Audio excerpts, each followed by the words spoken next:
Hello and welcome to Acoustic Review. My name is Ben Morgan Brown and today I'm looking at the 414 CE V-Class from Taylor Guitars. Taylor introduced their new V-Class bracing system at NAMM 2018 and they've now applied it to all Grand Auditorium models across their US made range. The 414 CE V-Class features a solid Sitka spruce top, solid Avancao back and sides, a mahogany neck with a West African ebony fingerboard and a 25.5 inch scale length, a black graphite nut with 1 3/4 inch spacing, a micarta saddle that sits on top of a West African ebony bridge, a full gloss finish on the body with a satin finish on the neck. The guitar comes with Taylor's own ES2 pickup system installed, a Taylor hardcase, and has an RRP of £2,639. Taylor claimed that the V-Class bracing brings unmatched volume, sustain and intonation to their guitars, and they all sound like improvements to me that are worth having, so let's have a listen to the guitar now and come back afterwards for my thoughts.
My first impression of the guitar was, well, no surprises really. There's a few minor design tweaks from the previous 414 CE.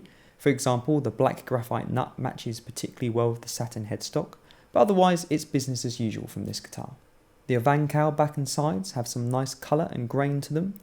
The Sitka spruce top is evenly spaced and the African ebony fingerboard and bridge are both dark with a little bit of grain showing through for some colour and character. Overall, it's your archetypal, handsome-looking modern guitar. The build quality is very easy for me to sum up. It's excellent, if not perfect. Every line on the guitar is very clean, the wood selection is fantastic, and everything on it is just top-notch. Moving on to the sound now, there's a togetherness about the tone. All the notes are clear and present, but they all feel connected and nothing jumps out too much. Although there was a sweetness to gentle playing, I really felt that this guitar began to shine when it was driven a little bit harder, and it rewarded that harder playing with a very solid, direct voice. Listening to the recording, it actually sounded to me as if the guitar is almost mix ready. There's a bit of compression and excitement in the sound, but it's very controlled, and I think that particularly as a strumming guitar, it would make a great bedrock for a recording to be built upon. That's not to say that it doesn't work for fingerstyle as well.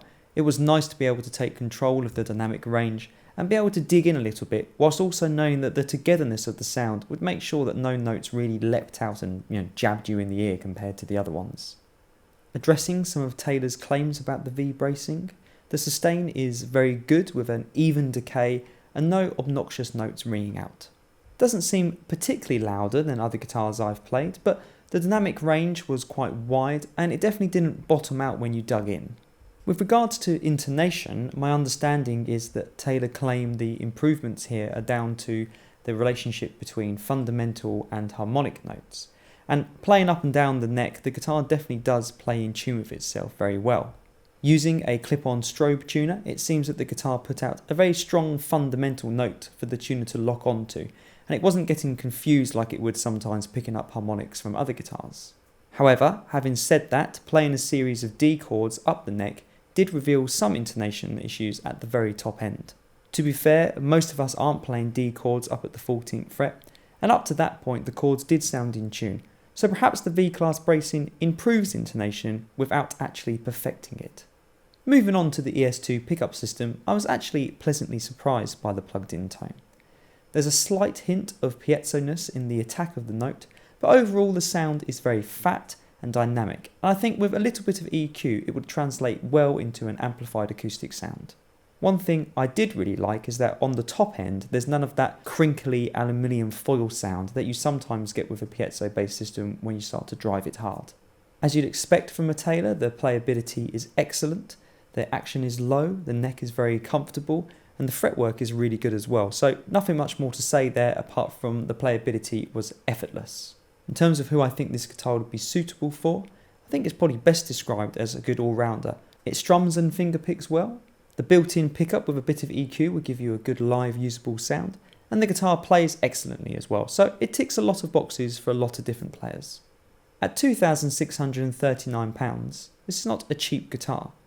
Though it might not be the most expensive guitar that Taylor put out, it would certainly represent a significant outlay for most of us as players.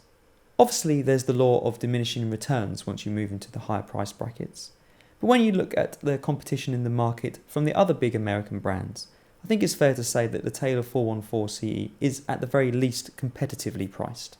I really enjoyed playing this guitar. The sound is big yet controlled, I found the dynamic range very inspiring, and the playability is second to none. I was impressed by the plugged-in sound, and I found that I wanted to continue playing the guitar once the camera had stopped rolling. And if a guitar that makes you want to play more isn't a great guitar, then, well, what is? I hope you've enjoyed this video from Acoustic Review. Please subscribe to our YouTube channel and follow us on other social media to be informed of news and other videos. And I look forward to seeing you again soon.